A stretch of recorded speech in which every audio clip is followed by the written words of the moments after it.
ഇന്ന് നമ്മുടെ സംസ്ഥാനത്ത് പരിശോധനാ ഫലത്തിൽ 29 പേരാണ് പോസിറ്റീവായിട്ടുള്ളത്.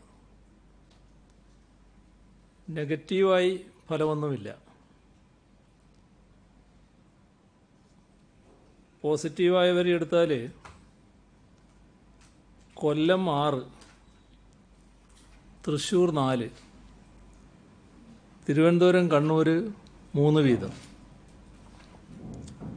പത്തനംതിട്ട, ആലപ്പുഴ, കോട്ടയം, കോഴിക്കോട്, കാസർഗോഡ് 2 വീതം, എറണാകുളം, പാലക്കാട്, മലപ്പുറം 1 വീതം. ഇതാണ് പോസിറ്റീവായ ജില്ല തിരിച്ചുള്ള കണക്ക്. ഈ 29 പേരിൽ 21 പേർ വിദേശങ്ങളിൽ നിന്ന് വന്നവരാണ്. 7 പേര് മറ്റ് സംസ്ഥാനങ്ങളിൽ നിന്നാണ്. കണ്ണൂരിലൊരാൾക്ക് സമ്പർക്കത്തിലൂടെ രോഗം ബാധിച്ചിട്ടുണ്ട്. അതൊരു ഹെൽത്ത് വർക്കറാണ്. ഇതുവരെ 630 പേർക്കാണ് രോഗം സ്ഥിരീകരിച്ചത്. അതിൽ 130 പേർ ഇപ്പോൾ ചികിത്സയിലാണ്. 67,789 പേരാണ് ഇപ്പോൾ നിരീക്ഷണത്തിലുള്ളത്. അതിൽ വീടുകളിൽ 67,316 പേർ, 473 പേർ ആശുപത്രികളിൽ. ഇന്ന് ആശുപത്രിയിൽ പ്രവേശിപ്പിച്ചത് 127 പേരെയാണ്. ഇതുവരെ 45,905 സാമ്പിളുകളാണ് പരിശോധനയ്ക്ക് അയച്ചത്. 44,651 എണ്ണം രോഗബാധയില്ല എന്ന് ഉറപ്പാക്കിയിട്ടുണ്ട്. സെന്റിനൽ സർവൈലൻസിൻ്റെ ഭാഗമായി മുൻഗണനാ വിഭാഗത്തിൽപ്പെട്ട 5,154 സാമ്പിളുകൾ ശേഖരിച്ചതിൽ 5,082 നെഗറ്റീവായിട്ടുണ്ട്. 29 ഹോട്ട്സ്പോട്ടുകളാണ് ഇപ്പോൾ സംസ്ഥാനത്തുള്ളത്. കൊല്ലത്തൊന്നും പാലക്കാട് 5-മായി 6 ഹോട്ട്സ്പോട്ടുകൾ പുതുതായി വന്നു. മെയ് 31 വരെ കേന്ദ്ര ഗവൺമെൻറ് ലോക്ക്ഡൗൺ പ്രഖ്യാപിച്ചിട്ടുണ്ട്. പൊതുമാനദണ്ഡങ്ങളനുസരിച്ച് സംസ്ഥാനത്ത് ചില നിയന്ത്രണങ്ങൾ വരുത്തും. രാജ്യത്ത് പൊതുവായി അനുവദനീയമല്ലാത്ത വിഷയങ്ങൾ എല്ലാവരും ഇതിനകം അറിഞ്ഞു കഴിഞ്ഞതാണ്. അത് ഞാൻ ആവർത്തിക്കുന്നില്ല. സ്കൂളുകൾ, കോളേജുകൾ, മറ്റ് ട്രെയിനിങ് കോച്ച് സെൻ്ററുകൾ ഇവയൊന്നും അനുവദനീയമല്ല. പക്ഷേ ഓൺലൈൻ വിദൂര വിദ്യാഭ്യാസം ഇവ പരമാവധി പ്രോത്സാഹിപ്പിക്കും.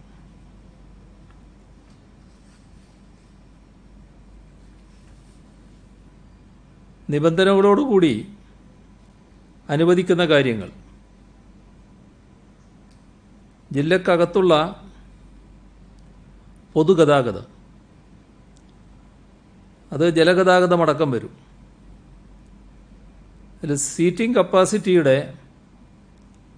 50% ആളുകളെ മാത്രമേ അനുവദിക്കാനാവൂ. യാത്രക്കാർ നിന്നുകൊണ്ട് യാത്ര ചെയ്യാറുണ്ട്, അത് അനുവദിക്കില്ല.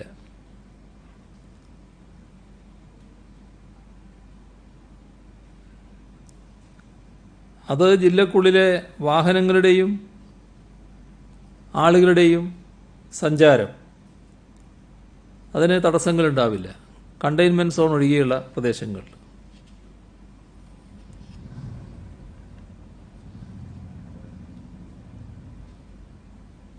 അന്തർജില്ലാ യാത്രകൾ പൊതുഗതാഗതം ഉണ്ടാവില്ല, അല്ലാത്ത യാത്രകളാവാം.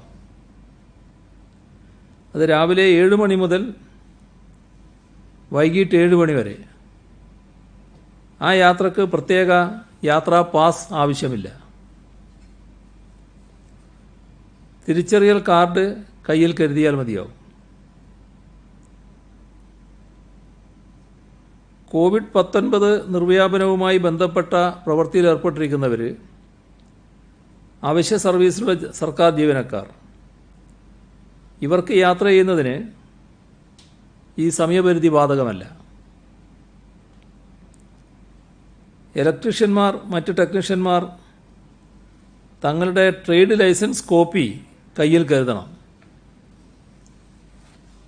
സമീപമല്ലാത്ത ജില്ലകളിലേക്ക് അനുവദനീയമായ ആവശ്യങ്ങൾക്ക് യാത്ര ചെയ്യുന്നതിന് ബന്ധപ്പെട്ട പോലീസ് സ്റ്റേഷനിൽ നിന്നോ ജില്ലാ കളക്ടറിൽ നിന്നോ അനുമതി നേടിയിരിക്കണം. അവശ്യ സർവീസുകളിൽ ജോലി ചെയ്യുന്ന ജീവനക്കാർക്ക് ഇത് ബാധകമല്ല. ജോലി ആവശ്യങ്ങൾക്കായി സ്ഥിരമായി ദൂരെയുള്ള ജില്ലകളിലേക്ക് യാത്ര ചെയ്യുന്നവർ പ്രത്യേക യാത്രാ പാസ് ജില്ലാ കളക്ടറിൽ നിന്നോ പോലീസ് മേധാവിയിൽ നിന്നോ നേടേണ്ടതാണ്. പക്ഷേ കണ്ടെയ്ൻമെൻറ് സോണുകളിൽ പ്രവേശനത്തിന് കൂടുതൽ ശക്തമായ നിരീക്ഷണം ഉണ്ടാവും. അനുവദനീയമായ പ്രവൃത്തികൾക്ക് പുറമെ ലോക്ക്ഡൗൺ മൂലം ഒറ്റപ്പെട്ടുപോയ വിദ്യാർത്ഥികൾ, ബന്ധുക്കൾ ഇവരെ കൂട്ടിക്കൊണ്ടുവരുന്നതിനും അവരവരുടെ വീടുകളിലേക്ക് പോകുന്നതിനും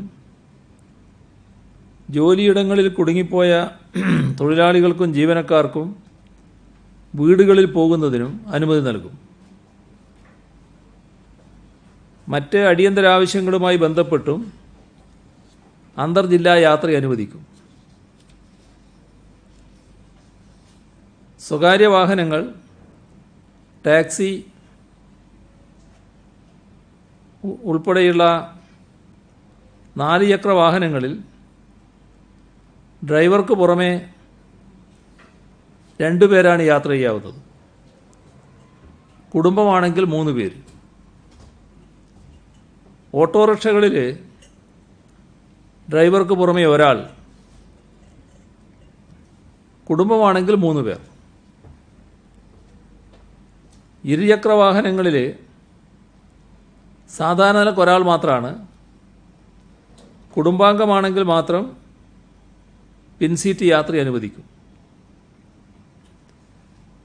ആരോഗ്യ കാരണങ്ങൾ ഉൾപ്പെടെയുള്ള അത്യാവശ്യ കാര്യങ്ങൾക്കായി പോകുന്നവർക്ക് ഇളവ് അനുവദിക്കാൻ പോലീസ് പ്രത്യേകമായി തന്നെ ശ്രദ്ധിക്കും. വിവിധ സോണുകളിലെ കണ്ടെയ്ൻമെൻറ് സോണുകളിലേക്കും അതിനു പുറത്തേക്കുമുള്ള യാത്രകൾ അനുവദനീയമല്ല. അടിയന്തര ഘട്ടങ്ങളിൽ ഇത്തരം യാത്ര നടത്തുന്നവർ എത്തിച്ചേരുന്ന സ്ഥലത്ത് 14 ദിവസത്തെ ഹോം ക്വാറന്റൈനോ സ്ഥാപന ക്വാറന്റൈനോ അതിലേർപ്പെടേണ്ടതാണ്. എന്നാൽ മാർഗനിർദ്ദേശങ്ങളനുസരിച്ച് അനുവദനീയമായ പ്രവൃത്തികൾക്കുള്ള യാത്രകൾ സർക്കാർ ജീവനക്കാർ അത്തരം യാത്ര നടത്തേണ്ടി വരും. സന്നദ്ധ സേവകർ നടത്തേണ്ടി വരും. അവർക്കൊന്നും ഇത് ബാധകമല്ല.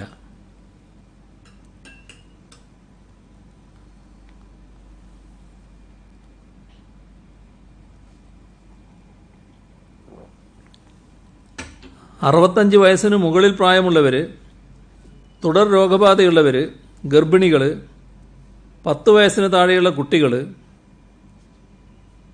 അടിയന്തര ചികിത്സാ ആവശ്യങ്ങൾക്കൊഴികെ ഇത്തരക്കാരെല്ലാം പരമാവധി വീടുകളിൽ തന്നെ കഴിയണം. എന്തെങ്കിലും വളരെ അടിയന്തരമായിട്ടുള്ള കാര്യത്തിന് മാത്രമേ പുറത്തിറങ്ങാൻ പാടുള്ളൂ. വാണിജ്യ സ്ഥാപനങ്ങളും മറ്റ് വ്യാപാര സ്വകാര്യ സ്ഥാപനങ്ങളും, അതിൽ മാളുകൾ പ്രവർത്തനാനുമതിയില്ല എന്ന് കേന്ദ്ര നിർദ്ദേശം തന്നെ പറഞ്ഞിട്ടുണ്ട്. ചില ഷോപ്പിംഗ് കോംപ്ലക്സുകളുണ്ട്, മാളുകളല്ലാത്ത. അവിടെ ഒരു ദിവസം ആകെയുള്ള കടകളുടെ 50% തുറന്ന് പ്രവർത്തിക്കും. അപ്പോൾ ആ വ്യവസ്ഥയിലാണ് കടകൾ തുറക്കാനുള്ള അനുമതി നൽകുക. ഏത് ദിവസം ഏത് കട തുറക്കണമെന്നത് ആ ഷോപ്പിംഗ് കോംപ്ലക്സിലെ കൂട്ടായ്മ ബന്ധപ്പെട്ട തദ്ദേശ സ്വയംഭരണ സ്ഥാപനവുമായി ചർച്ച ചെയ്തുകൊണ്ട് തദ്ദേശ സ്വയംഭരണ സ്ഥാപനത്തിൻ്റെ അനുമതിയോടുകൂടി തീരുമാനിക്കാം. ബാർബർ ഷാപ്പുകൾ എയർ കണ്ടീഷൻ സംവിധാനം ഒഴിവാക്കി ബാർബർ ഷാപ്പുകളും ബ്യൂട്ടി പാർലറുകളും hair cutting, hair dressing, shaving ജോലികൾക്ക് മാത്രമായി പ്രവർത്തിക്കാം. ഒരു സമയം 2 പേരിൽ കൂടുതൽ കാത്തു നിൽക്കാൻ പാടില്ല. ഒരേ ടവൽ പലർക്കായി ഉപയോഗിക്കാൻ പാടില്ല. ഏറ്റവും നല്ലത് കസ്റ്റമർ തന്നെ ടവൽ കൊണ്ടുവരുന്നതാണ്. മാത്രമല്ല, സമയം നിശ്ചയിക്കാമല്ലോ. എല്ലാവരുടെയും കയ്യിൽ ഫോണുണ്ടാകും. കടയിൽ ഫോണില്ലെങ്കിൽ തന്നെ ആളുടെ കയ്യിൽ ഫോണുണ്ടാവും. ഫോണിൽ അപ്പോയിൻമെൻ്റ് എടുക്കുന്ന സംവിധാനം പ്രോത്സാഹിപ്പിക്കുന്ന നില സ്വീകരിക്കണം. റെസ്റ്റോറൻറ്റുകളിലെ ടേക്ക് അവേ കൗണ്ടറുകളിൽ അവിടെ നിന്നുള്ള ഭക്ഷണ സാധനങ്ങളുടെ വിതരണം അത് രാത്രി 9 മണി വരെ നടത്താം. എന്നാൽ രാത്രി 10 മണി വരെ ഓൺലൈൻ ഡോർ ഡെലിവറി അനുവദിക്കും.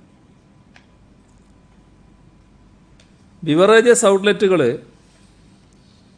ഓൺലൈൻ ബുക്കിംഗ് സജ്ജമാകുന്ന മുറക്ക് നിബന്ധനകൾ പാലിച്ചുകൊണ്ട് പാർസൽ സർവീസിനായി തുറക്കാം. ബാറുകളിൽ മദ്യവിതരണത്തിനും ആഹാര വിതരണത്തിനും ഈ നിബന്ധനകൾ ബാധകമാണ്. ഈ സംവിധാനം നിലവിൽ വരുന്ന ദിവസം മുതൽ ക്ലബ്ബുകളിൽ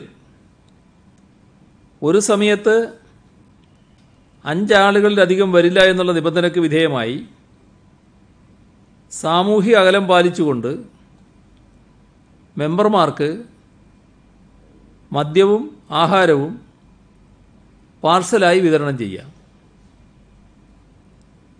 ടെലിഫോൺ വഴിയുള്ള ബുക്കിങ്ങോ അനുയോജ്യമായ മറ്റ് മാർഗങ്ങളോ ക്ലബ്ബുകൾ ഇതിനായി സ്വീകരിക്കണം. ക്ലബ്ബുകളിൽ മെമ്പർമാരല്ലാത്തവരുടെ പ്രവേശനം അനുവദനീയമല്ല. കള്ളുഷാപ്പുകളിൽ നിലവിലുള്ള വ്യവസ്ഥകൾക്ക് വിധേയമായി കള്ളും ആഹാരവും വിതരണം ചെയ്യാവുന്നതാണ്. സർക്കാർ ഓഫീസുകളിൽ എല്ലാ വിഭാഗം ജീവനക്കാരും 50% പേർ ഹാജരാകേണ്ടതാണ്. ശേഷിക്കുന്ന ജീവനക്കാർ വീടുകളിലിരുന്ന് ഔദ്യോഗിക കൃത്യങ്ങൾ നിർവഹിക്കേണ്ടി വരും. ആവശ്യമെങ്കിൽ മേലുദ്യോഗസ്ഥന്റെ നിർദ്ദേശാനുസരണം ഓഫീസിലെത്തുകയും വേണം. പൊതുജനങ്ങൾക്കുള്ള സേവനം നൽകാൻ ആവശ്യമായ ജീവനക്കാരെ വിന്യസിക്കേണ്ടതാണ്. ഇനിയൊരു ഉത്തരവുണ്ടാകുന്നതുവരെ ശനിയാഴ്ച ദിവസം സർക്കാർ ഓഫീസുകൾക്ക് അവധി ദിവസമായിരിക്കും. തൊട്ടടുത്തുള്ള ജില്ലകളിലേക്ക് ജീവനക്കാർക്ക് ഔദ്യോഗിക തിരിച്ചറിയൽ രേഖ ഉപയോഗിച്ച് യാത്ര ചെയ്യാം. മറ്റ് ജില്ലകളിൽ നിന്നും സ്ഥിരമായി ഓഫീസിലേക്ക് യാത്ര ചെയ്യുന്നവരുണ്ടെങ്കിൽ മേലധികാരിയുടെ സാക്ഷ്യപത്രം കയ്യിൽ കരുതണം. ലോക്ക്ഡൗൺ പ്രഖ്യാപിച്ചതിന് ശേഷം ഓഫീസുകളിൽ ഹാജരാകാൻ സാധിക്കാത്ത സർക്കാർ ജീവനക്കാർ 2 ദിവസത്തിനകം ജോലി ചെയ്യുന്ന ജില്ലകളിലേക്ക് മടങ്ങണം. ഇപ്രകാരം യാത്ര ചെയ്യാൻ കഴിയാത്തവർ അതത് ജില്ലാ കലക്ടറുടെ മുൻപിൽ റിപ്പോർട്ട് ചെയ്യണം. ജില്ലാ കലക്ടർ കോവിഡ്-19 നിർവ്യാപന പ്രവർത്തനങ്ങൾക്കായി തദ്ദേശ സ്വയംഭരണ സ്ഥാപനങ്ങളിലോ ജില്ലാ കളക്ടറേറ്റിലോ അവരുടെ സേവനം ഉപയോഗിക്കേണ്ടതുമാണ്. പരീക്ഷാ നടത്തിപ്പിനാവശ്യമായ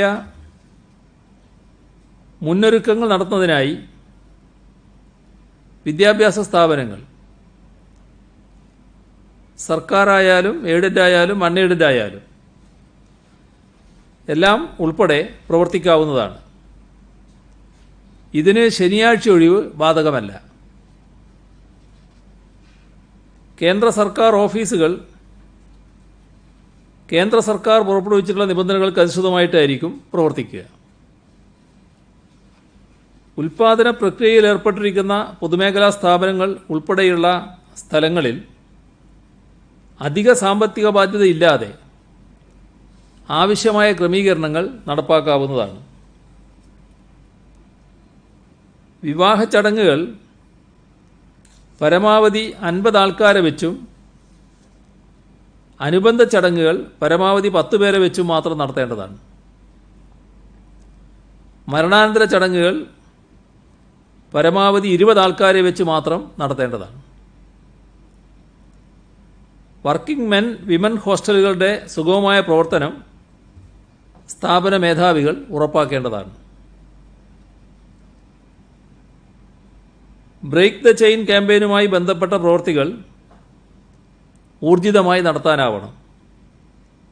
കടകളിലും ബാർബർ ഷോപ്പുകളടക്കമുള്ള എല്ലാ അനുവദനീയ സ്ഥാപനങ്ങളിലും സാനിറ്റൈസറിൻ്റെ ഉപയോഗം കൃത്യമായി ഉറപ്പാക്കണം.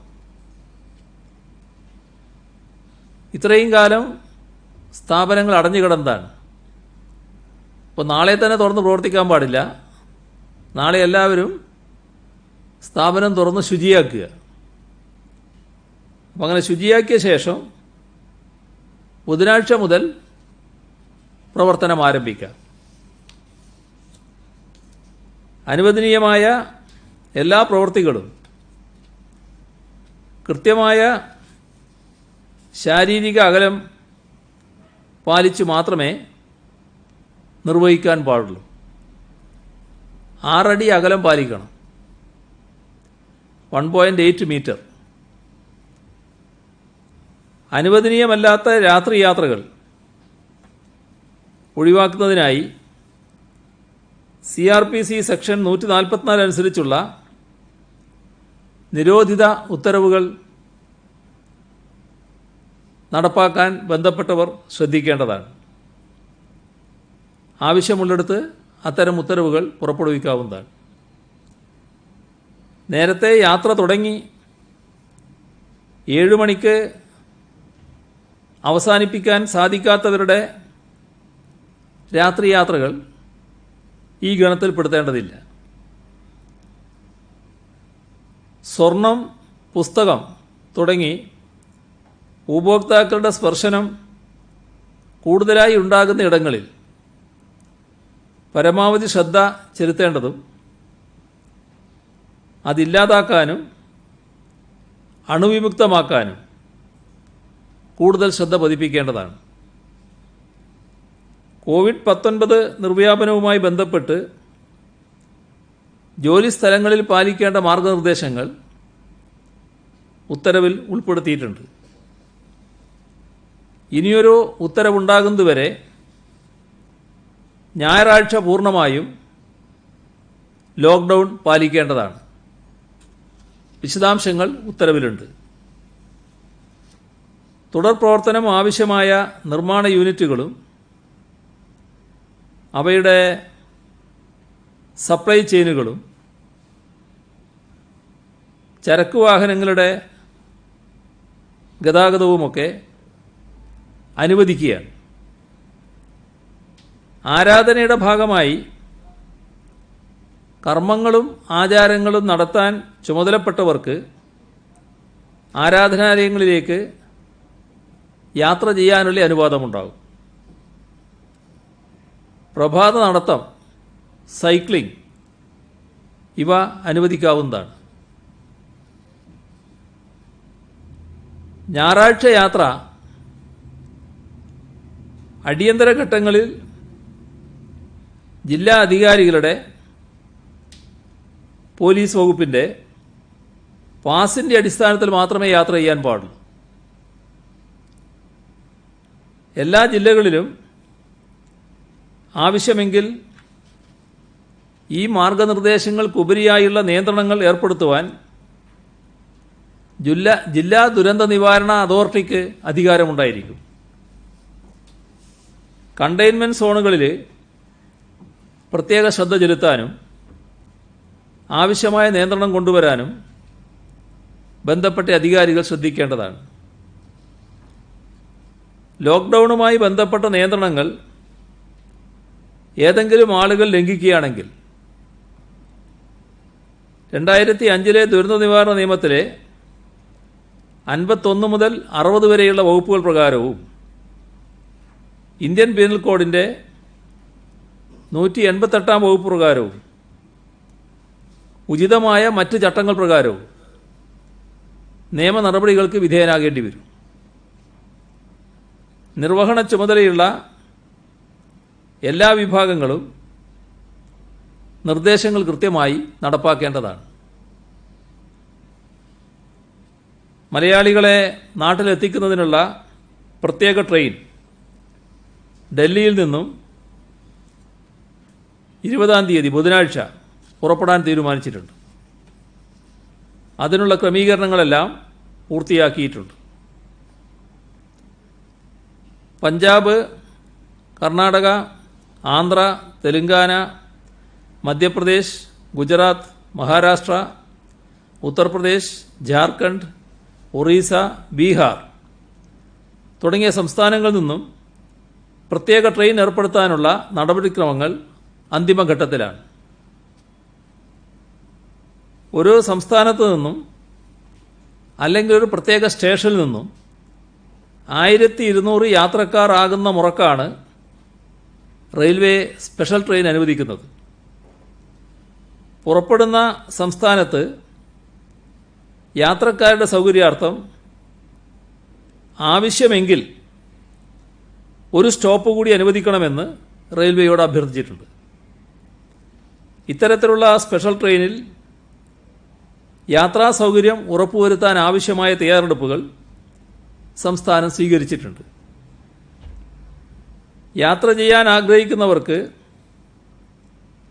രജിസ്റ്റർ norcaroots.org എന്ന സൈറ്റിലുള്ള ലിങ്ക് ഉപയോഗിച്ച് ടിക്കറ്റ് ചാർജ് ഓൺലൈനായി നൽകാം.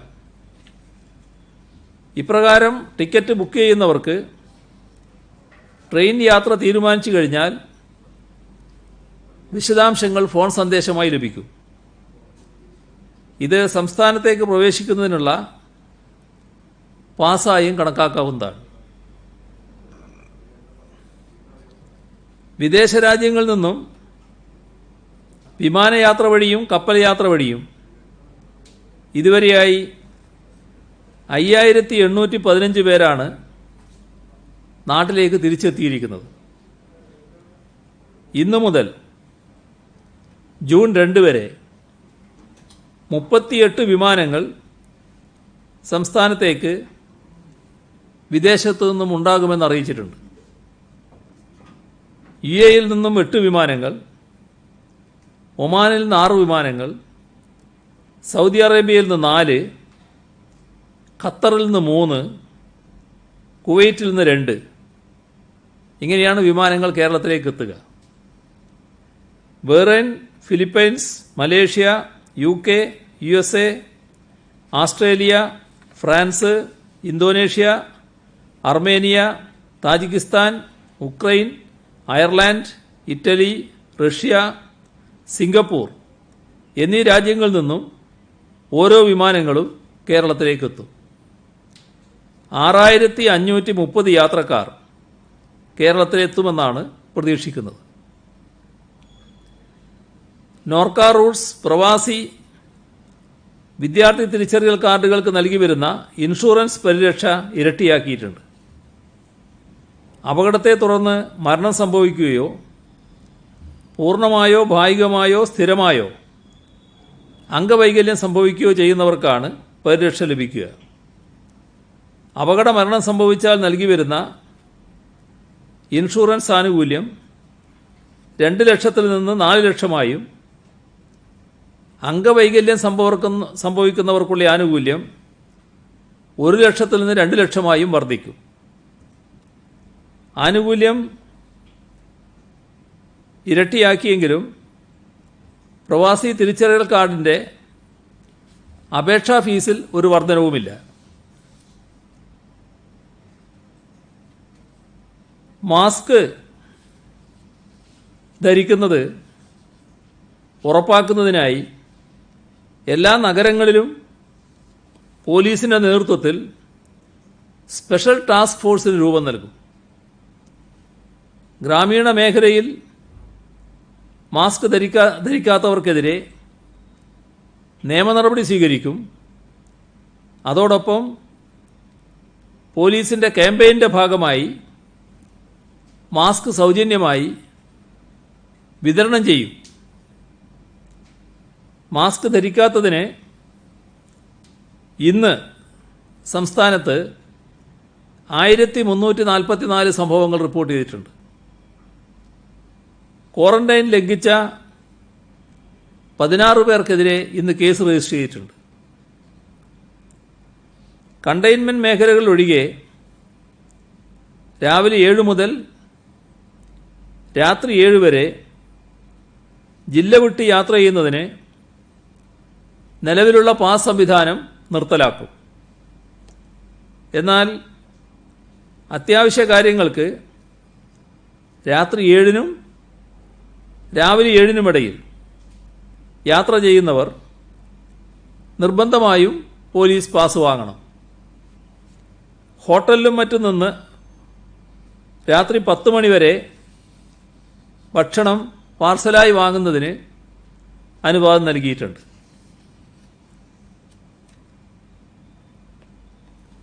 COVID-19 ബാധയുണ്ടെന്ന് വ്യക്തമായിട്ടും അത് മറച്ചുവെച്ച് അബുദാബിയിൽ നിന്ന് തിരുവനന്തപുരത്തെത്തുകയും അസുഖബാധ അധികൃതരെ അറിയിക്കാതിരിക്കുകയും ചെയ്ത 3 പേർക്കെതിരെ കേസ് രജിസ്റ്റർ ചെയ്തു. COVID-19 പശ്ചാത്തലത്തിൽ പോലീസിൻ്റെ പ്രവർത്തനക്രമത്തിൽ മാറ്റം വരുത്തുന്നതിൻ്റെ ഭാഗമായി പോലീസ് സ്റ്റേഷനുകളിൽ ഡ്യൂട്ടിയിലുള്ളവരുടെ എണ്ണം പകുതിയാക്കി കുറച്ചുകൊണ്ടുള്ള സംവിധാനം പരീക്ഷണാടിസ്ഥാനത്തിൽ നിലവിൽ വന്നു.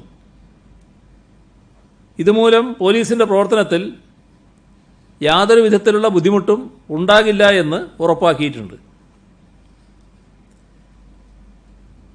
മെയ് 12-നായിരുന്നു പ്രധാനമന്ത്രി 20 ലക്ഷം കോടി രൂപയുടെ സാമ്പത്തിക ഉത്തേജന പാക്കേജ് പ്രഖ്യാപിച്ചത്. അതിൻ്റെ വിശദാംശങ്ങൾ 5 ഘട്ടങ്ങളിലായി കേന്ദ്ര ധനമന്ത്രി വിശദീകരിച്ചു. ഈ വർഷം കേന്ദ്ര ബജറ്റിൽ നിന്ന് ഈ പാക്കേജിന് വേണ്ടിവരുന്ന അധിക ചെലവ് 1.5 ലക്ഷം കോടി രൂപയായിരിക്കുമെന്ന് ചില പ്രാമാണിക അന്താരാഷ്ട്ര ഏജൻസികൾ തന്നെ ചൂണ്ടിക്കാണിച്ചിട്ടുണ്ട്. ഇതിൽ സൗജന്യ റേഷൻ അടക്കം കൂട്ടിയാൽ പോലും സാധാരണക്കാരുടെ കൈകളിലേക്ക് പണമായി ഖജനാവിൽ നിന്ന് എത്തുന്നത് മൊത്തം പാക്കേജിൻ്റെ 5% വരില്ല. 1 ലക്ഷം കോടിയിൽ താഴെ രൂപ. ഇവിടെ കാണേണ്ടത് കോർപ്പറേറ്റ് കമ്പനികൾക്ക് ഉദാരമായി 1.5 ലക്ഷം കോടി രൂപയുടെ നികുതി ഇളവ് നൽകിയ സ്ഥാനത്താണ് ഇത് സംഭവിക്കുന്നത്. RBIയുടെ പണനയത്തിൻ്റെ ഭാഗമായി ബാങ്കുകൾക്ക് ലഭ്യമായ തുകയും ഈ ബാങ്കുകൾ കൃഷിക്കാർക്കും ചെറുകിട വ്യവസായികൾക്കും നൽകുമെന്ന് പ്രതീക്ഷിക്കുന്ന തുകയുമാണ് 20 ലക്ഷം കോടിയിലെ സിംഹഭാഗവും. RBI ബാങ്കുകൾക്ക് നൽകിയ പണത്തിൽ 8.5 ലക്ഷം കോടി രൂപ ഈ മാസം ആദ്യം തന്നെ ബാങ്കുകൾ 3.5% താഴ്ന്ന പലിശക്ക് റിസർവ് ബാങ്കിൽ തന്നെ നിക്ഷേപിക്കുകയാണ് ചെയ്തത്. ഇന്നത്തെ സാമ്പത്തിക അനിശ്ചിതാവസ്ഥയിൽ ബാങ്കുകൾ വായ്പ നൽകാൻ മടിക്കുന്നു എന്നതാണ് വസ്തുത. കേരള സംസ്ഥാന സർക്കാരിൻ്റെ ഒരു അനുഭവമുണ്ട്. 6,000 കോടി രൂപ വായ്പ എടുക്കാൻ ശ്രമിച്ചപ്പോൾ 9% ബാങ്കുകൾ ഈടാക്കിയ പലിശ. നമ്മുടെ രാജ്യത്ത് ഇനിമേൽ ഡിഫൻസ്, എയ്റോസ്പേസ്, ബഹിരാകാശം, ധാതുഖനം, റെയിൽവേ, അറ്റോമിക് എനർജി, പ്രതിരോധം തുടങ്ങിയ എല്ലാ മേഖലകളിലും സ്വകാര്യ സംരംഭകരാകാം. പൊതുമേഖല ചില തന്ത്രപ്രധാന മേഖലകളിൽ മാത്രമായി പരിമിതപ്പെടുത്തും. ഒരു മേഖലയിൽ 4 പൊതുമേഖലാ കമ്പനികൾ മാത്രമേ അനുവദിക്കൂ എന്നാണ് കേന്ദ്രം ഇപ്പോൾ പറഞ്ഞിട്ടുള്ളത്. ഇത് കോവിഡ് പ്രതിരോധവുമായി ഒരു ബന്ധവുമില്ലാത്തതാണ്. ഇവിടെ വേണ്ടത് പൊതുജനാരോഗ്യത്തിന് ഊന്നൽ നൽകിക്കൊണ്ടുള്ള പാക്കേജായിരുന്നു. പൊതുജനാരോഗ്യത്തിന് ഊന്നൽ നൽകിക്കൊണ്ടുള്ള പാക്കേജ് എന്നത് വന്നു കഴിഞ്ഞിട്ടില്ല. ഏതായാലും പൊതുമേഖലാ സ്ഥാപനങ്ങളെ ശക്തിപ്പെടുന്ന സമീപനമേ കേരള സർക്കാർ സ്വീകരിക്കാൻ ഉദ്ദേശിക്കുന്നുള്ളൂ. ലോക്ക്ഡൗൺ പ്രഖ്യാപിച്ച ശേഷം വളരെയേറെ പ്രതിസന്ധി നേരിടുന്ന ഒന്നാണ് MSME മേഖല, സൂക്ഷ്മ ചെറുകിട ഇടത്തരം മേഖല. 2018-19 സാമ്പത്തിക വർഷം കേരളം ഉൽപാദന മേഖലയിൽ 11.2% വളർച്ച കൈവരിച്ചു. ഇതിൽ പ്രധാന പങ്ക് MSME മേഖലക്കാണ്. അതുകൊണ്ട് തന്നെ ഈ മേഖലയിലെ സ്ഥാപനങ്ങൾക്ക് കേന്ദ്ര സർക്കാർ പ്രഖ്യാപിച്ച വായ്പാ സൗകര്യങ്ങൾ പരമാവധി പ്രയോജനപ്പെടുത്താൻ സംസ്ഥാന സർക്കാർ സത്വര നടപടികൾ സ്വീകരിക്കും. കേന്ദ്രത്തിൻ്റെ പ്രഖ്യാപനം വരുന്നതിന് മുൻപ് തന്നെ സംസ്ഥാന സർക്കാർ MSME മേഖലക്കായി വ്യവസായ ഭദ്രത എന്നൊരു പദ്ധതി തീരുമാനിച്ചിട്ടുണ്ട്. ഇത് കേന്ദ്ര പ്രഖ്യാപനങ്ങളുമായി സംയോജിപ്പിച്ച് നടപ്പാക്കും. നമ്മുടെ പരമ്പരാഗത മേഖലയായ കശുവണ്ടി മേഖല ഉൾപ്പെടെ MSME സ്ഥാപനങ്ങൾ ബാങ്കുകളിലെ വായ്പാ തിരിച്ചടവിന് പ്രതിസന്ധി നേരിടുന്നവയുണ്ട്. ഇവക്ക് കൂടി സഹായകമാകുന്ന സ്ട്രെസ്ഡ് അക്കൗണ്ടുകൾക്കായി കേന്ദ്ര സർക്കാർ പ്രഖ്യാപിച്ച പദ്ധതി വിനിയോഗം ചെയ്യും. വികസനത്തിന് പ്രാപ്തിയുള്ള MSMEകൾക്കായി കേന്ദ്ര സർക്കാർ മദർ ഫണ്ട്, ഡോട്ടർ ഫണ്ട് എന്നീ ആനുകൂല്യങ്ങൾ പ്രഖ്യാപിച്ചിട്ടുണ്ട്. 50,000 കോടി രൂപയുടെ പണലഭ്യത ഉണ്ടാകുമെന്നാണ് പ്രഖ്യാപിച്ചിരിക്കുന്നത്. ഇതിൻ്റെ വിശദാംശങ്ങൾ ലഭ്യമാകുന്ന മുറക്ക് കേരളത്തിൽ അത് പ്രയോജനപ്പെടുത്താൻ പദ്ധതി ആവിഷ്കരിക്കും. മഹാത്മാഗാന്ധി ദേശീയ തൊഴിലുറപ്പ് പദ്ധതിക്കായി 2020-21 കേന്ദ്ര ബജറ്റിൽ വകയിരുത്തിയിട്ടുള്ള 61,000 കോടി രൂപയിൽ 40,000 കോടി രൂപയുടെ വർധനവ് വരുത്തിയത് കേരളം പൂർണ്ണതോതിൽ പ്രയോജനപ്പെടുത്തും. നബാർഡ് വഴി കേരള ബാങ്കിനും കേരള ഗ്രാമീൺ ബാങ്കിനും ലഭ്യമാകുന്ന അധിക റീഫൈനാൻസ് ഫണ്ടായ 2,500 കോടി രൂപ കൃഷി, മൃഗസംരക്ഷണം, മത്സ്യബന്ധനം എന്നീ വകുപ്പുകളും തദ്ദേശഭരണ സ്ഥാപനങ്ങളുമായും സ്വയം സഹായ സംഘങ്ങളുമായും ചേർന്ന് വിനിയോഗിക്കാൻ നടപടികൾ ആരംഭിച്ചു കഴിഞ്ഞു. ഭക്ഷ്യമേഖലയിലെ മൈക്രോ സ്ഥാപനങ്ങൾക്കുള്ള 10,000 കോടി രൂപയുടെ ധനസഹായ പദ്ധതിയിൽ ബീഹാർ, കാശ്മീർ, തെലങ്കാന, ആന്ധ്ര, തമിഴ്നാട് എന്നീ സംസ്ഥാനങ്ങൾ ഉൾപ്പെട്ടിട്ടുണ്ടെങ്കിലും കേരളമില്ല. നമുക്ക് പ്രത്യേക ഇനങ്ങളിൽ ഭക്ഷ്യമേഖലയിൽ മൈക്രോ സ്ഥാപനങ്ങൾ സ്ഥാപിക്കാൻ ശേഷിയുണ്ട്. കേരളത്തെ ഇതിൽ ഉൾപ്പെടുത്തി കിട്ടാൻ ആവശ്യമായ ശ്രമം സർക്കാർ നടത്തും. അവശ്യ സാധന നിയമത്തിലെ സ്റ്റോക്ക് പരിധി എടുത്തു കളയുന്ന ഭേദഗതി ഗുണത്തേക്കാളേറെ ദോഷം ചെയ്യുമോ എന്ന സംശയം നിലനിൽക്കുകയാണ്. പൂഴ്ത്തിവെപ്പും വിലക്കയറ്റവും തടയാനുള്ള നടപടികളെ ഇത് ദുർബലപ്പെടുത്താനിടയുണ്ട്. തന്ത്രപ്രധാന മേഖലകളിലെ സ്വകാര്യവൽക്കരണം രാജ്യത്തിൻ്റെ സ്വയം പര്യാപ്തതയ്ക്ക് പരമപ്രധാനമാണെന്ന വീക്ഷണത്തോട് യോജിക്കാൻ കഴിയുന്നില്ല.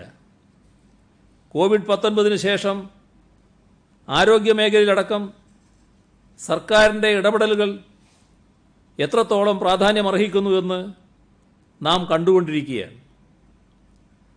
സംസ്ഥാനങ്ങളെ നേരിട്ട് ബാധിക്കുന്ന പ്രധാനപ്പെട്ടൊരു കാര്യമാണ് വായ്പാ പരിധി.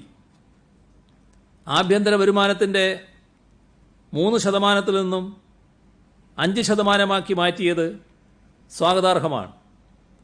ഈ നിർദ്ദേശം ആദ്യമേ മുന്നോട്ട് വച്ച സംസ്ഥാനമായിരുന്നു കേരളം. പക്ഷേ സംസ്ഥാനങ്ങൾ ആവശ്യപ്പെട്ടതുപോലുള്ള ഒരു പരിധി ഉയർത്തലല്ല പ്രഖ്യാപനത്തിലുള്ളത്. 3 നിന്നും 3.5% വരെ ഒരു നിബന്ധനകളുമില്ലാതെയാണ് വായ്പാ പരിധി ഉയർത്തിയിട്ടുള്ളത്. 3.5 മുതൽ 4.5% വരെയുള്ള പരിധി ഉയർത്തൽ 1% നിബന്ധനകൾക്ക് വിധേയമാണ്.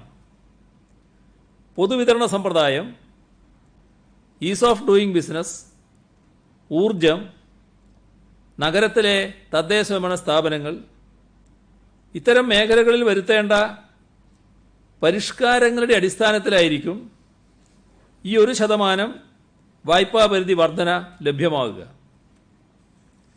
ഓരോ മേഖലയിലെ പരിഷ്കരണത്തിനും 0.25% വർധന,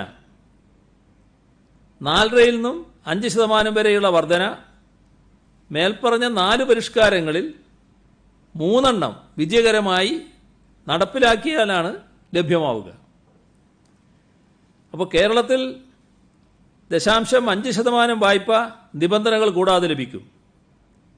ഇതുവഴി ഇപ്പോഴത്തെ വായ്പാ പരിധി 27,100 കോടി രൂപ, അതിൽ 4,500 കോടി രൂപയുടെ വർധനയുണ്ടാവും. ബാക്കി നിബന്ധനകൾക്ക് വിധേയമായി മാത്രമേ ലഭ്യമാവുകയുള്ളൂ. നിബന്ധനകളുടെ കൂടുതൽ വിശദാംശങ്ങൾ ലഭ്യമായിട്ടില്ല. മേൽപ്പറഞ്ഞ നിബന്ധനകളിൽ ഈസ് ഓഫ് ഡൂയിങ് ബിസിനസിൻ്റെ കാര്യത്തിൽ സംസ്ഥാനം സുപ്രധാന ചുവടുവെപ്പുകൾ ഇതിനകം നടത്തിയിട്ടുണ്ട്. കോവിഡ്-19 പശ്ചാത്തലത്തിൽ ഈ വിഷയത്തിൽ പ്രധാനമന്ത്രിക്ക് കത്തയച്ചിട്ടുണ്ട്. സാധ്യമായ അനുമതികൾ അപേക്ഷ സമർപ്പിച്ച് 7 പ്രവൃത്തി ദിവസങ്ങൾക്കുള്ളിൽ ലഭ്യമാക്കാൻ സംസ്ഥാന സർക്കാർ ലക്ഷ്യമിടുന്നു. സംസ്ഥാനങ്ങളുടെ ആഭ്യന്തര വരുമാനം കോവിഡ്-19 ശേഷം വലിയ ഇടിവാണ് നേരിടുന്നത്. അതിനാൽ തന്നെ വായ്പാ പരിധി ഉയർത്തിയാലും പരിമിതമായ പ്രയോജനം മാത്രമേ ലഭിക്കുകയുള്ളൂ. സംസ്ഥാനങ്ങൾ കമ്പോളത്തിൽ നിന്നും വായ്പയെടുത്ത് പലിശ സഹിതം തിരിച്ചടക്കുന്ന തുകക്ക് ഇത്തരം നിബന്ധനകൾ ഏർപ്പെടുത്തുന്നത് ഫെഡറൽ തത്വങ്ങൾക്ക് ചേർന്നതല്ല. പ്രത്യേകിച്ചും ഈ ഒരു പ്രതിസന്ധി ഘട്ടത്തിൽ കേന്ദ്രം ആഭ്യന്തര വരുമാനത്തിൻ്റെ 5.5% കടമെടുക്കാൻ തീരുമാനിച്ചു. സംസ്ഥാനങ്ങൾക്ക് നിബന്ധനകൾക്കനുസൃതമായി മാത്രമേ കഴിയൂ എന്നത് തുല്യനീതിയല്ല. വിശേഷിച്ചും കോവിഡ് പ്രതിരോധ പ്രവർത്തനങ്ങളുടെ മുൻപന്തിയിൽ നിൽക്കേണ്ടത് സംസ്ഥാനങ്ങളാണെന്ന് കേന്ദ്ര ധനമന്ത്രി തന്നെ സമ്മതിച്ച സാഹചര്യത്തിൽ ലോക്ക്ഡൗണിനെ തുടർന്ന് നമ്മുടെ എല്ലാ ആരാധനാലയങ്ങളും അടഞ്ഞുകിടക്കുകയാണ്. വിശ്വാസികളെ സംബന്ധിച്ച് ആരാധനാലയങ്ങളിൽ പോയി പ്രാർത്ഥിക്കാൻ കഴിയാത്തത് ഏറെ മനപ്രയാസമുണ്ടാക്കുന്നുവെന്ന് നമുക്കറിയാം. എന്നാൽ മഹാമാരി നിയന്ത്രിക്കാനുള്ള പോരാട്ടത്തിൽ ഇത്തരം ഒത്തുചേരലുകളൊന്നും അനുവദിക്കാൻ കഴിയാത്ത സാഹചര്യമാണുള്ളത്. ഇക്കാര്യത്തിൽ മതനേതാക്കളും വിശ്വാസ സമൂഹവും വലിയ സഹകരണമാണ് നൽകി വരുന്നത്. ഈ നിലയിലുള്ള ജാഗ്രതയും കരുതലും ഒത്തൊരുമയുമാണ് കോവിഡ്-19 നിയന്ത്രിക്കുന്നതിൽ വിജയം കൈവരിക്കാൻ നമ്മെ സഹായിച്ചത്. ലോകമെങ്ങും ഇസ്ലാം മതവിശ്വാസികൾക്ക് റമദാൻ പുണ്യമാസമാണ്. എന്നാൽ റമദാനിൽ പോലും പള്ളികളിൽ ആരാധന നടത്താൻ പറ്റാത്ത സാഹചര്യം വന്നു. ഒരു മാസത്തെ വ്രതാനുഷ്ഠാനത്തിന് ശേഷം ഈദുൽ ഫിത്തർ, ചെറിയ പെരുന്നാൾ വരികയാണ്. ശനിയാഴ്ചയോ ഞായറാഴ്ചയോ പെരുന്നാളാകാം. പള്ളികളിലും പൊതുസ്ഥലത്തും പ്രത്യേകം സജ്ജമാക്കുന്ന ഈദ്ഗാഹുകളിലും പെരുന്നാൾ നമസ്കാരത്തിന് വലിയ തോതിൽ വിശ്വാസികൾ എത്തിച്ചേരാറുണ്ട്. പെരുന്നാൾ ആഘോഷത്തിൻ്റെ പ്രധാന ഭാഗമാണ് നമസ്കാരം. കുടുംബാംഗങ്ങളൊന്നാകെ ഈദ് നമസ്കാരത്തിന് പോകുന്നതാണ് പതിവ്.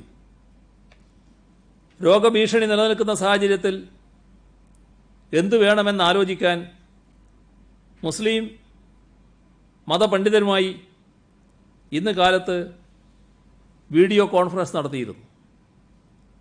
പെരുന്നാൾ നമസ്കാരം അവരവരുടെ വീടുകളിൽ തന്നെ നടത്താൻ ഈ യോഗത്തിൽ ധാരണയായിട്ടുണ്ട്. സക്കാത്ത് കൊടുക്കാനും സ്വീകരിക്കാനും ആളുകൾ അങ്ങോട്ടും ഇങ്ങോട്ടും പോകുന്നത് ഒഴിവാക്കണമെന്ന് നിശ്ചയിച്ചിട്ടുണ്ട്. സക്കാത്ത് വീടുകളിൽ എത്തിച്ചു കൊടുക്കാമെന്ന നിർദ്ദേശമാണ് പൊതുവെ മതനേതാക്കൾ അംഗീകരിച്ചിട്ടുള്ളത്. പെരുന്നാൾ ദിനത്തിലെ കൂട്ടായ പ്രാർത്ഥന ഒഴിവാക്കുന്നതും വിശ്വാസികളെ സംബന്ധിച്ച് വലിയ വേദന ഉളവാക്കുന്നതാണെന്ന് നമുക്കറിയാവുന്നതാണ്. എന്നിട്ടും സമൂഹത്തിൻ്റെ ഭാവിയെ കരുതി പള്ളികളിലെയും ഈദ്ഗാഹുകളിലെയും നമസ്കാരം ഒഴിവാക്കാൻ തീരുമാനമെടുത്ത അഭിവന്ദ്യരായ എല്ലാ പണ്ഡിതരെയും അഭിനന്ദിക്കുന്നു. അവരുടെ സഹകരണത്തിന് നന്ദി പറയുന്നു. മെയ് 26 മുതൽ 30 വരെ അവശേഷിക്കുന്ന SSLC, higher secondary, vocational higher secondary പരീക്ഷകൾ നടത്താൻ തീരുമാനമെടുത്ത് പരീക്ഷാ ടൈം ടേബിൾ പ്രസിദ്ധീകരിച്ചിരുന്നു.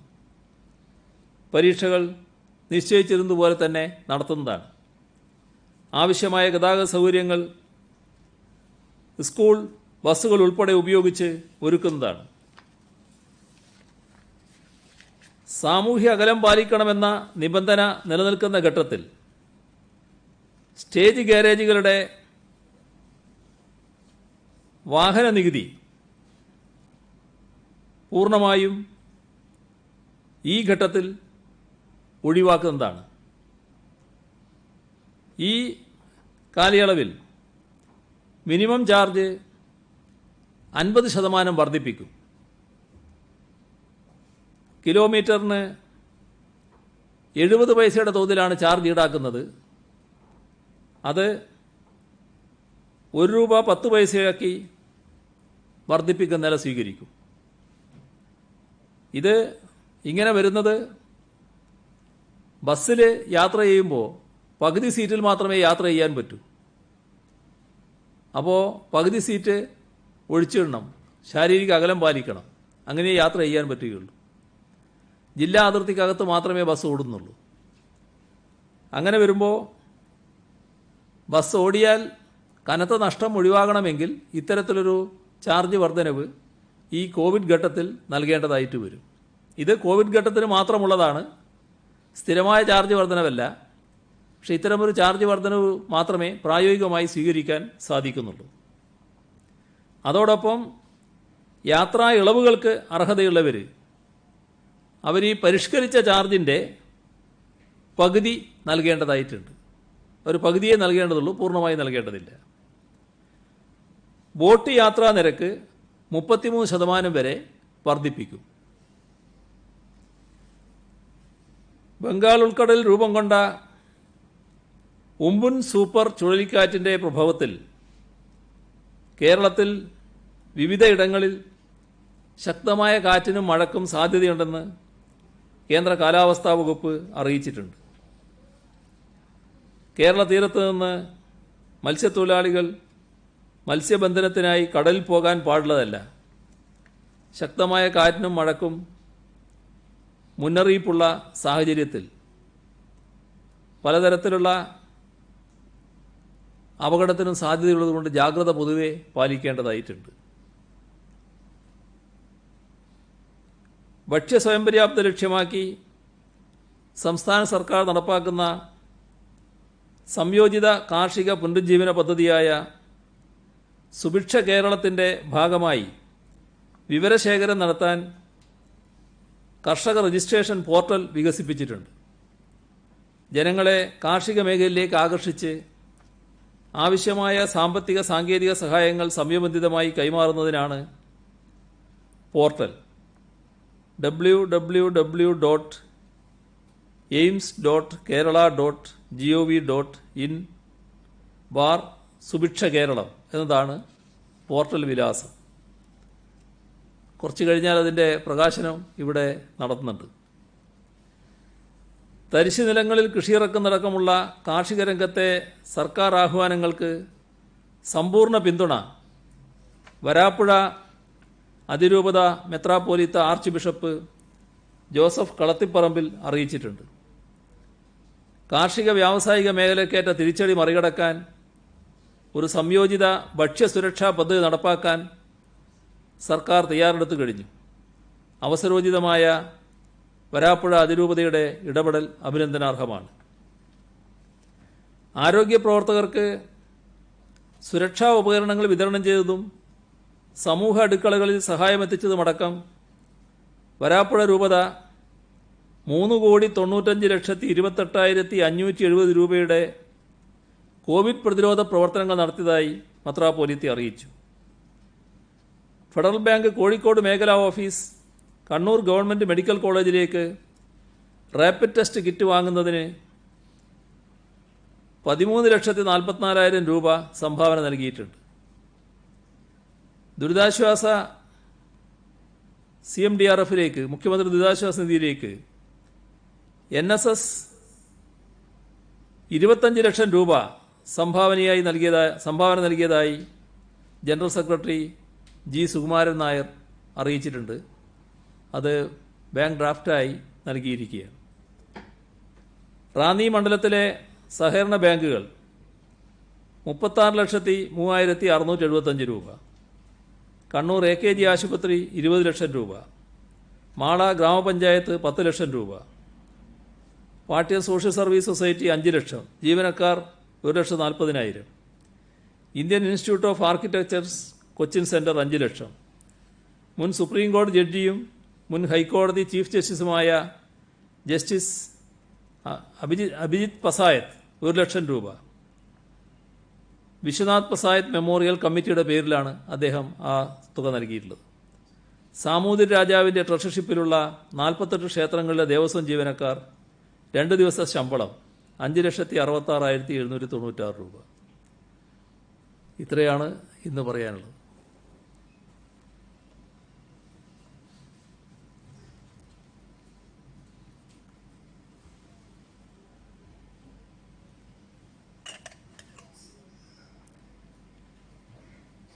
കൂടുതൽ ഇളവുകൾ നൽകുമ്പോൾ ജനങ്ങൾ കൂടുതലായി പുറത്തിറങ്ങും. ഈ കഴിഞ്ഞ 2-3 ദിവസമായി നമുക്ക് കൂടുതൽ പോസിറ്റീവ് കേസുകൾ റിപ്പോർട്ട് ചെയ്യുകയും ചെയ്യുന്നുണ്ട്. ഇപ്പോൾ ജനങ്ങൾ ഈ കോവിഡിനൊപ്പം ജീവിക്കുക എന്ന സന്ദേശമാണോ സർക്കാർ ഇതുവഴി നൽകാൻ ഉദ്ദേശിക്കുന്നത്? എന്ന് സർക്കാർ ആഗ്രഹിക്കുന്നില്ല. പക്ഷേ നാം കാണേണ്ടത് ദീർഘകാലം എല്ലാം അടച്ചിട്ട് ജീവിക്കാൻ നമുക്ക് ഏതായാലും കഴിയില്ല. ഇപ്പോൾ നമുക്ക് വേണ്ടത്ര ഇതിനെക്കുറിച്ചൊരു അവബോധം വന്നിട്ടുണ്ട്. എങ്ങനെയാണ് ഇതിനെ നേരിടേണ്ടത് എന്നതിനെക്കുറിച്ച് ശരിക്കുള്ള അവബോധമുണ്ട്. രോഗം ചില ബന്ധങ്ങളിലൂടെയാണ് വരുന്നത്. അപ്പം അത് ഇല്ലാതിരുന്നാൽ രോഗത്തെ തടയാൻ നമുക്ക് സാധിക്കും. നമ്മളാദ്യം എല്ലാം അടച്ചിട്ടു, നല്ല ഗുണമതിനുണ്ടായി.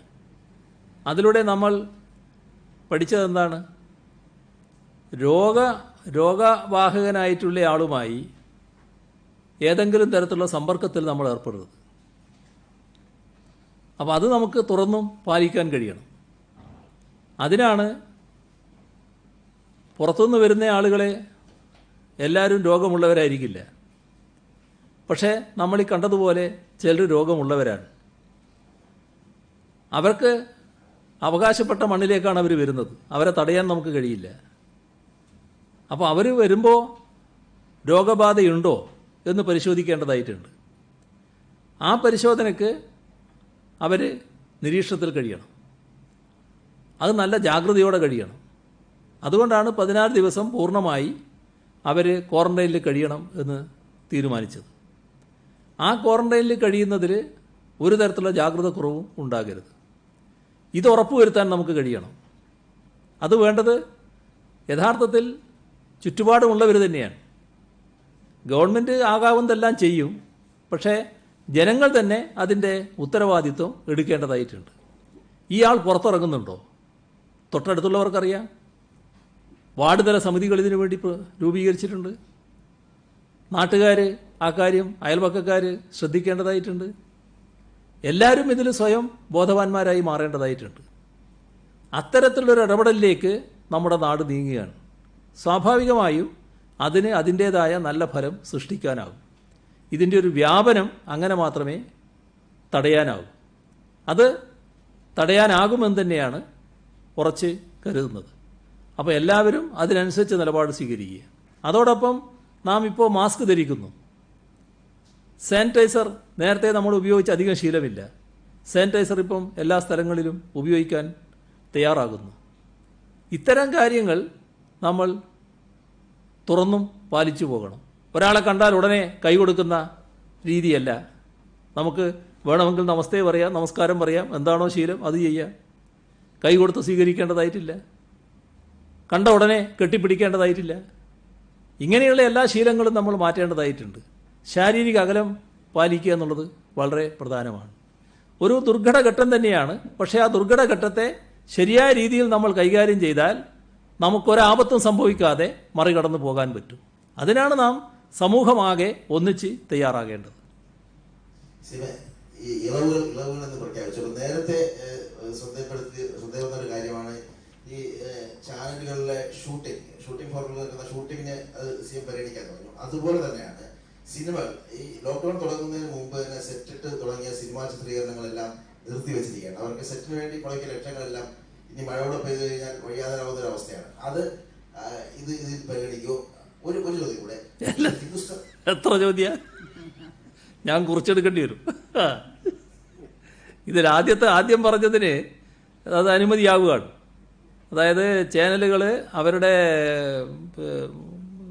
ഓഫീസിനകത്ത് അവരുടെ സംവിധാനം ഉണ്ടല്ലോ, ഇൻഡോർ ഷൂട്ടിംഗ്, ഔട്ട്ഡോർ ഷൂട്ടിംഗ് പറ്റില്ല, മിനിമം ആളുകളെ വെച്ചുകൊണ്ട് ഷൂട്ടിംഗ് നടത്താമെന്നുള്ള സമ്മതം ഇളവ് കൊടുക്കുകയാണ്.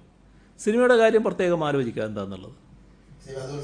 ഹിന്ദുസ്ഥാൻ ലാറ്റക്സ് വികസിപ്പിച്ചെടുത്ത ടെസ്റ്റിംഗ് കിറ്റിന് വൈറോളജി ഇൻസ്റ്റിറ്റ്യൂട്ട് അനുമതി നൽകിയത് കേട്ടു. അപ്പോൾ അത് സ്റ്റേറ്റ് ഉപയോഗിക്കുന്ന കാര്യത്തിൽ എന്തെങ്കിലും തീരുമാനമായോ? അത് വാസ്തവമുണ്ടോ? അതെന്താണെന്ന് പരിശോധിക്കണം. എന്താ നോക്കാം.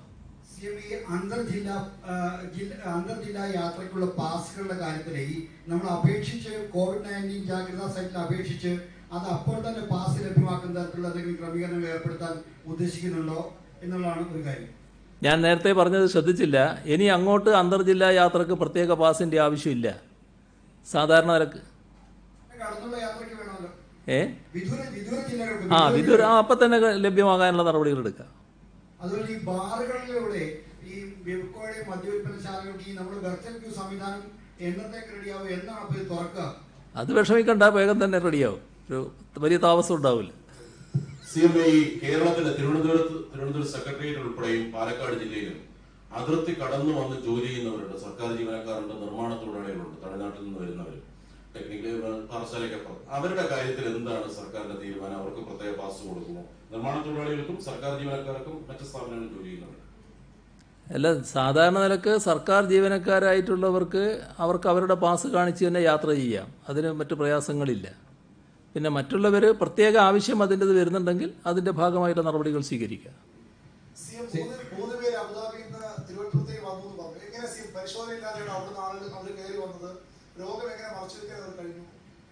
അതെ, അത് കൂടുതൽ ഗൗരവമായിട്ടുള്ളൊരു കാര്യമാണ്. എല്ലാ കാര്യവും ഇപ്പോൾ ഞാൻ ഈ പത്രസമ്മേളനത്തിൽ വെച്ച് പറയുന്നില്ല. അവർക്ക് ഇതിനകത്ത് കയറാൻ കഴിഞ്ഞത് തന്നെ ഗൗരവമായൊരു പ്രശ്നമായിട്ട് സർക്കാർ എടുക്കുകയാണ്. അത് കേന്ദ്ര ഗവൺമെൻറ് ശ്രദ്ധയിൽപ്പെടുത്തുന്നുണ്ട്. കേന്ദ്ര ഗവൺമെൻറ് അത് മറ്റ് രാജ്യങ്ങളുമായും എടുക്കേണ്ട കാര്യമാണ്. ഈ ഓൺലൈനിലെ കാര്യത്തില് ഒരു ചോദ്യം, അതായത് ഈ വാഹന സൗകര്യമാണല്ലോ ഏറ്റവും പ്രധാനപ്പെട്ടത്. വാഹനം ഏർപ്പെടുത്താം എന്ന് താങ്കൾ പറഞ്ഞു. അത് ഏത് രീതിയിലാണ് ഏർപ്പെടുത്തുന്നത്? പിന്നെ ഈ കൺസെഷന്റെ കാര്യത്തിൽ കുട്ടികളും ഈ പകുതി ചാർജ് കൊടുക്കേണ്ടതുണ്ടോ? എല്ലാവരും കൊടുക്കണം. നിലവിലുള്ള ചാർജിൻ്റെ പകുതി ചാർജ് ഈ ഘട്ടത്തിൽ എല്ലാവരും കൊടുക്കണം, ഈ ഒരു കൺസെഷൻ ഉള്ളവർ. CM ഈ മഹാരാഷ്ട്രയടക്കം 4 സംസ്ഥാനങ്ങളിൽ നിന്ന്, തമിഴ്നാട്, കർണാടക, അത്തരം സംസ്ഥാനങ്ങളിൽ നിന്നുള്ളവർക്ക് ഈ ജാഗ്രതയിൽ കയറി ഇങ്ങോട്ടേക്കുള്ള പാസിന് അപ്ലൈ ചെയ്യാൻ കഴിയുന്നില്ല എന്ന് പറയുന്നുണ്ട്. അത്തരം എന്തെങ്കിലും വിലക്ക്, താൽക്കാലിക വിലക്കോ മറ്റോ ഏർപ്പെടുത്തിയിട്ടുണ്ടോ? ഒരു വിലക്കും ഒരിടത്തുമില്ല, അതിൻ്റെ ഒരു പ്രശ്നമേ ഇല്ല.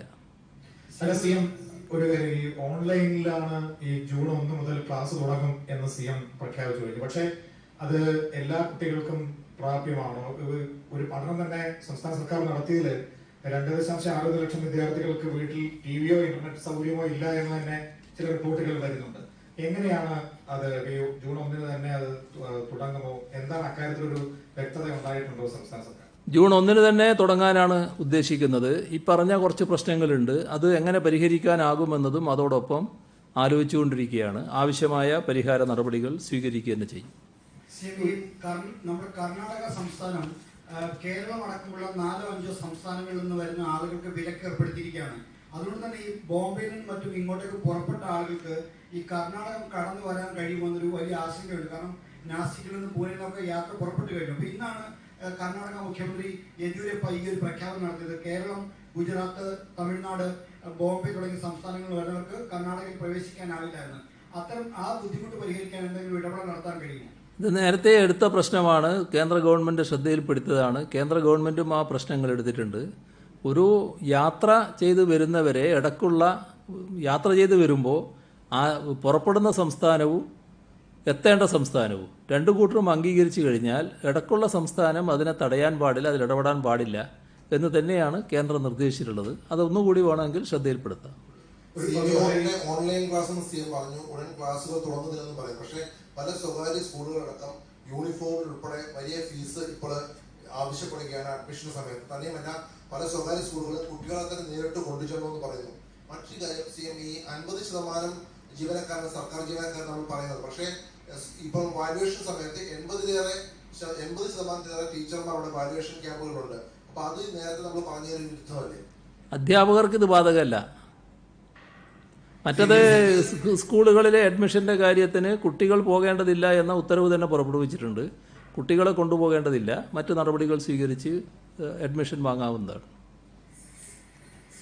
CM ഈ മലയാളികളെ നാട്ടിൽ കൊണ്ടുവരുന്നതുമായി ബന്ധപ്പെട്ട് ഗുജറാത്ത് സർക്കാർ അഹമ്മദാബാദിൽ പെട്ടുകിടക്കുന്ന മലയാളികളെ നാട്ടിൽ കൊണ്ടുവരാൻ നടപടിയെടുക്കണമെന്ന് ഗുജറാത്ത് സർക്കാർ എന്തെങ്കിലും ആവശ്യപ്പെട്ടിട്ടുണ്ടോ? അഹമ്മദാബാദിൽ കുറെ മലയാളികൾ പെട്ടുകിടക്കുന്നുണ്ട്, അവരെ നാട്ടിലെടുക്കാൻ ഗുജറാത്ത് സർക്കാർ ആവശ്യപ്പെട്ടിട്ടുണ്ട്. കേരള സർക്കാർ നടപടി സ്വീകരിക്കുന്നില്ല എന്നൊരു ആക്ഷേപം അവിടുത്തെ മലയാളികൾ ഉന്നയിക്കുന്നുണ്ട്. ശ്രദ്ധയപ്പെട്ടിട്ടുണ്ടോ? മലയാളികളെ കൂട്ടത്തിൽ പല തരക്കാരുണ്ട്. അവരെന്ത് പറയുന്നു എന്നുള്ളതല്ല, എല്ലായിടെയുള്ള മലയാളികളെ ഇങ്ങോട്ട് കൊണ്ടുവരാനാണ് ശ്രമിച്ചുകൊണ്ടിരിക്കുന്നത്. അക്കൂട്ടത്തിൽ അഹമ്മദാബാദും ഉണ്ട്. അഹമ്മദാബാദ് ഗുജറാത്തിലുമാണല്ലോ. ആ നടപടികൾ സർക്കാർ സ്വീകരിച്ചു വരികയാണ്. ഞായറാഴ്ച സമ്പൂർണ്ണ ലോക്ക്ഡൌൺ നമ്മൾ തീരുമാനിച്ചിട്ട് ഞായറാഴ്ച പെരുന്നാളാണെങ്കിൽ സമ്പൂർണ്ണ ലോക്ക്ഡൌൺ ഉണ്ടാകുമോ? ഒരു ചോദ്യം കൂടി, ഈ കണ്ടെയ്ൻമെന്റ് സോൺ അല്ലാത്ത പ്രദേശത്ത് കണ്ടെയ്ൻമെന്റ് സോൺ അല്ലാത്തൊരു പ്രദേശത്തേക്ക് പോവുകയാണെങ്കിൽ അവിടെ ഈ 14 ദിവസത്തെ നിരീക്ഷണം ബാധകമാവും. ഈ തദ്ദേശ സ്ഥാപനങ്ങളുമായി ബന്ധപ്പെട്ട് സംസാരിക്കുമ്പോൾ അവർ ഈ നിരീക്ഷണം വേണമെന്ന് പറയുന്നത് അതിൽ ഒരു വ്യക്തത. കണ്ടെയ്ൻമെന്റ് സോണിൽ നിന്ന് യാത്ര ചെയ്യുമ്പോൾ ചില കർശന നിബന്ധനകളുണ്ടാവും. അതുമായി ബന്ധപ്പെട്ട് ചില ഘട്ടത്തിൽ ആവശ്യമായ നിരീക്ഷണമടക്കം വേണ്ടതായിട്ട് വരും. ഈ ഇതിൻ്റെ കാര്യത്തിൽ, പെരുന്നാളിൻ്റെ കാര്യത്തിൽ അവർക്ക് ആ ഘട്ടത്തിലുള്ള ഇളവുകൾ അനുവദിക്കും. അത് പിന്നീട് നോക്കാം ഏതാ ദിവസം എന്നുള്ളത്, അത് വെച്ചിട്ട് പറയും. അല്ല, നമുക്ക് അവസാനിപ്പിക്കണ്ടേ?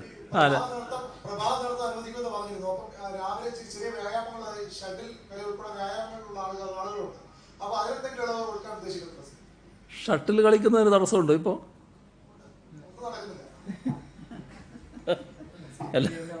അല്ല, അത് പിന്നെ സാധാരണ നിലക്ക് ആളുകൾ കൂടിച്ചേരാൻ പാടില്ല എന്ന് മാത്രമേ ഉള്ളൂ. നിങ്ങളും വേറൊരാളും കൂടി കളിക്കുന്നതല്ലേ, 4 ആളിരുന്ന് കളിക്കുന്നത്, അകലം പാലിച്ചുകൊണ്ടാണല്ലോ. അതിനകത്ത് സാധാരണ നിലക്ക് വേറെ പ്രശ്നങ്ങൾ ഉണ്ടാകേണ്ടതില്ല. എന്തെങ്കിലും ഉണ്ടെങ്കിൽ നമുക്കത് പരിഹരിക്കാം. ശരി, ബാക്കി നാളെയാകാം.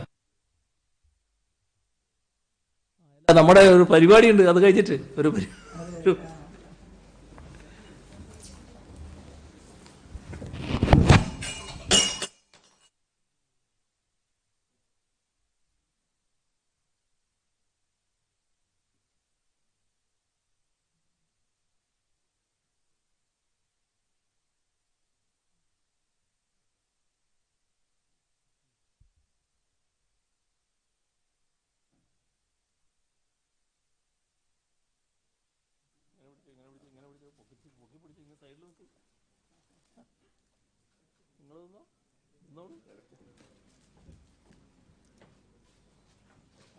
ഇത് പോർട്ടലുണ്ട്.